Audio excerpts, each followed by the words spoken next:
Donc Benoît Buteau, je suis paysan, c'est mon métier, en Charente-Maritime et député européen depuis 2019, membre de la commission agriculture et développement durable, premier vice-président de cette commission-là.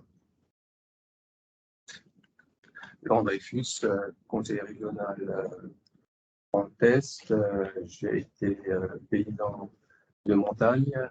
Depuis les 25 ans, je fais du conseil en agriculture et dynamique. Je suis les travaux de la commission agriculture et du conseil régional. Donc là, aujourd'hui, on est dans un moment charnière par rapport à la PAC, c'est-à-dire qu'on a voté le cadre européen de la PAC le 24 novembre 2021.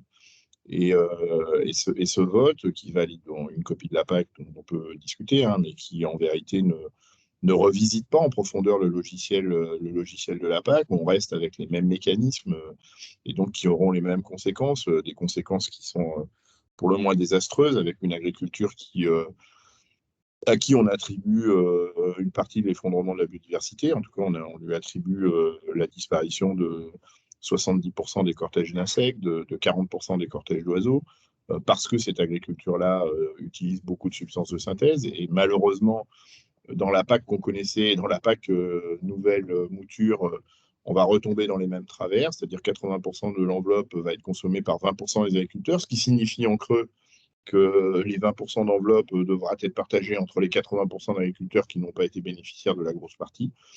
Donc c'est ce qui explique les difficultés économiques d'un certain nombre d'agriculteurs. C'est ce qui explique aussi, on a plusieurs rapports de la Cour des comptes européenne, 4 successifs depuis 2018, qui nous expliquent que cette PAC n'est pas au rendez-vous de l'histoire par rapport au renouvellement des générations. On a perdu 50% des agriculteurs ces 20 dernières années. On risque d'en perdre encore 50% dans les 10 prochaines années si on continue sur cette trajectoire-là. Ces rapports de la Cour des comptes nous disent que cette PAC n'est pas non plus au rendez-vous d'un revenu digne et décent pour les agriculteurs. Et l'explication, je l'ai donnée, 80% de l'enveloppe captée par 20% des agriculteurs, ça veut dire que les 80 autres doivent se contenter plus que de 20% de l'enveloppe. Et donc, la PAC n'est plus un soutien efficace du revenu des agriculteurs.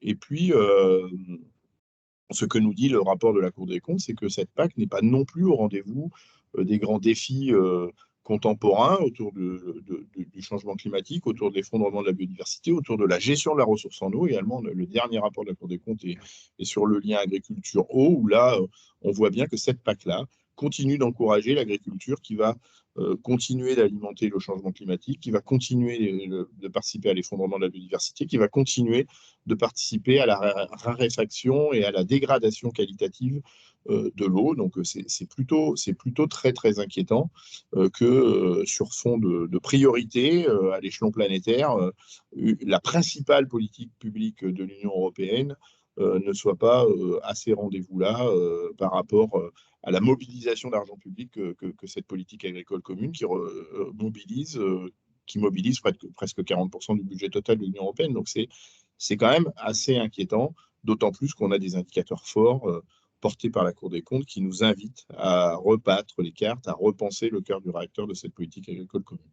Et je disais qu'on était dans un moment stratégique parce que le défaut de cette politique agricole commune, c'est que le C de commun est de plus en plus en minuscule, elle est de moins en moins commune, de plus en plus nationalisée. Et donc, cette politique de plus en plus nationalisée va s'appuyer sur ce qu'on appelle les plans stratégiques nationaux, c'est-à-dire que chaque État membre, dans ce cadre européen nouveau qui donne la part belle aux États membres, va devoir définir les orientations qu'ils souhaitent donner dans leur politique agricole commune au travers de ces plans stratégiques nationaux. Et donc pour la France et pour les régions françaises, ce plan stratégique a été déposé fin décembre. Ça veut dire que la Commission a 6 mois pour émettre des remarques, émettre des possibles modifications du plan stratégique national français. Ça veut dire que le plan stratégique français pourrait être validé à la fin du mois de juin, avec une hypothèse ou un risque que d'ici le mois de juin, on ait une alternance politique en France et que dans le cadre de cette alternance politique, en fonction de qui sera élu, on puisse observer la volonté de vouloir modifier ce plan stratégique national, même s'il a déjà été transmis à la Commission européenne. Et c'est possible, c'est-à-dire qu'on a déjà interrogé la Commission. La Commission dit jusqu'au mois de juin, vous pouvez modifier votre plan stratégique national. Donc c'est encore possible de le modifier. Et donc, il y a peut-être une opportunité, alors, dans le cadre de cette élection présidentielle, y compris sur le sujet agricole, de proposer des alternatives à ce qu'on nous propose depuis 1992 maintenant, avec toutes les conséquences que je viens d'exposer. Donc voilà où on en est, et voilà la situation stratégique du moment par rapport au sujet de l'agriculture.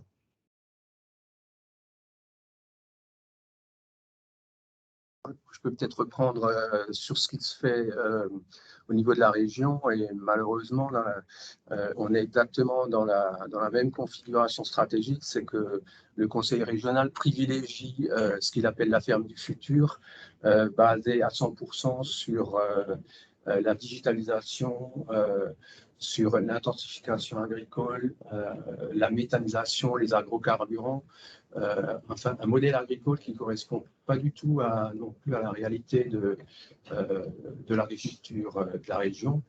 Et disons, on a aussi ce problème d'autonomie alimentaire, on n'en a pas parlé non plus tout à l'heure, mais avec la question de la guerre en Ukraine, en tant qu'écologiste, nous avons posé la question d'entrée de jeu en session plénière, c'est comment concilier l'agriculture intensive qui vise plutôt l'exportation avec l'autonomie alimentaire. Je veux dire, quel est le niveau d'équilibre qu'il y a entre ce qu'on va produire pour de la méthanisation, ce qu'on va produire pour des textiles, pour l'habitat, et l'autonomie alimentaire. Et le système qu'on nous propose, là, ne répond absolument pas aux besoins de la région, puisqu'il y a toujours encore une forte demande en alimentation biologique. Et l'objectif de la région est déjà un peu moins disant par rapport à l'objectif européen, puisque la stratégie de la ferme à la table recommandait de passer de 25% d'agriculture bio d'ici 2030, alors qu'à la région, la région propose 20%. Donc, c'est déjà moins 10 ans. C'est pareil, l'objectif de passer, de diminuer de 50% les pesticides d'ici 2030, il va être inatteignable s'il n'y a pas des mesures fortes qui vont être prises. C'est pour ça que, en tant que groupe écologiste, nous avons fait des propositions d'amendements qui ont été rejetées. On va essayer de retravailler dessus. Et si on veut une politique efficace pour atteindre ces objectifs-là, il faut des mesures. Et une des premières mesures qu'on proposait, c'était de rétablir un aide à la certification bio qui est à peu près à 60%, pour ce qui représentait un coût vraiment minime pour la région. Donc, pour nous, c'est vraiment, il y a des mesures très concrètes qu'on peut prendre si on veut avoir une politique efficace. Et on a aussi, la France importe 31% d'alimentation biologique, alors qu'on pourrait très bien améliorer cette autonomie alimentaire. Donc, pour nous, c'est vraiment, nous allons nous engager encore plus maintenant pour les mesures qui restent du domaine de la région, puisqu'effectivement, comme le disait Benoît tout à l'heure, il y a une partie du plan stratégique national qui va être décidée dans les prochains temps, mais la région a une possibilité. Déjà, il y a la maquette du FEADR qui est en discussion, et il y a les budgets propres de la région.